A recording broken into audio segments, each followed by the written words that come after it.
بسم الله الرحمن الرحيم ألف لام ميم. الله لا إله إلا هو الحي القيوم نزل عليك الكتاب بالحق مصدقا لما بين يديه وأنزل التوراة والإنجيل من قبل هدى للناس وأنزل الفرقان إن الذين كفروا بآيات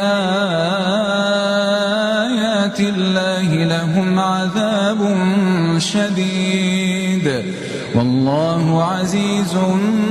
ذو انتقام إن الله لا يخفى عليه شيء